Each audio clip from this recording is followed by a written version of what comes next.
清明时节，细雨如丝，天地间笼罩着一层朦胧的氛围，彷佛在悼念过往的岁月，也似在昭示生者珍惜当下的时光。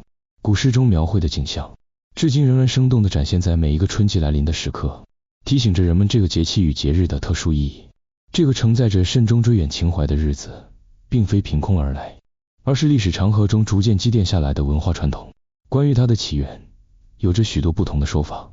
从先秦时期的寒食节，到后来唐代正式确立为节日，每一个阶段都为清明节增添了丰富的内涵。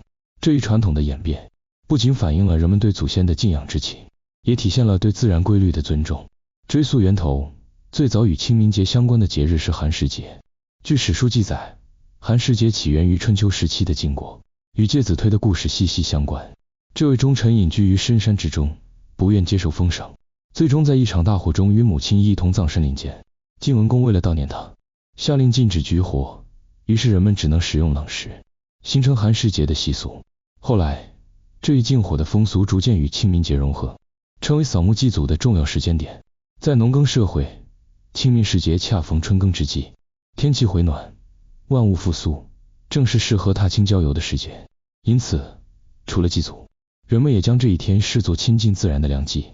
于是，这个原本带有肃穆气息的日子，渐渐增添了生机盎然的气息，使之成为一个既承载思念又充满希望的节日。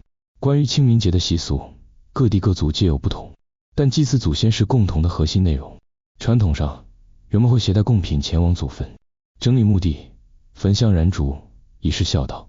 烧纸钱，摆放糕点，敬奉佳肴，皆是表达对先人的敬意与怀念之情。部分地区还会插柳于门前，或将柳条佩戴于头上，以辟邪驱灾。这一习俗源于古人认为柳树具有驱鬼辟邪的作用，能保佑家宅平安。同时，清明踏青也是流传已久的活动，许多人会趁住春光明媚，携家带眷郊游野餐，享受大自然的恩赐。古时，文人雅士更喜欢结伴出游，吟诗作对，将这一天赋予更多文学与艺术的色彩。放风筝是另一项极具特色的活动，人们相信，将风筝放上高空后剪断线，能够带走厄运与不幸，祈求来年的顺遂。这一习俗不仅深受孩童喜爱，也寄托着成年人的美好愿望。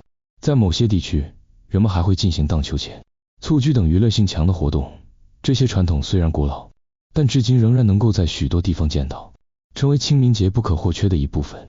此外，这一天也是民间讲究养生的时期，人们会食用青团、艾草果等节令食品，以顺应时节变化，调养身体。这些食物通常以草本植物为主要原料，不仅寓意健康长寿，也体现了人们对自然法则的敬畏。然而，在这个慎终追远的日子里，许多禁忌亦需谨记，以免触犯传统习俗。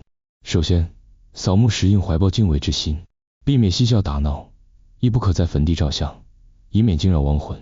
此外，孕妇与身体虚弱者通常不宜前往墓地，据说容易受到阴气影响，导致身体不适。焚烧纸钱时，需确保火种熄灭，以免引发火灾。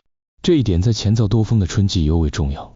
部分地区还有扫墓不回头的说法，认为离开墓地时应直行离开，不可回望，象征着对亡者的尊重。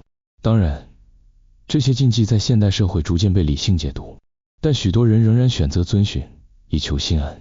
清明节作为传承千年的文化符号，不仅是一种仪式，更是一种情感的寄托。它提醒人们珍惜与家人相处的时光，也让后人不忘自己的根源。从古至今，这个节日的形式虽有变迁，但内涵始终未变。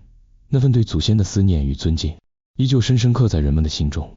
在这一天，无论身处何地，人们总会以不同的方式表达对亲人的缅怀。这份绵延不断的情感，正是清明节最动人的地方。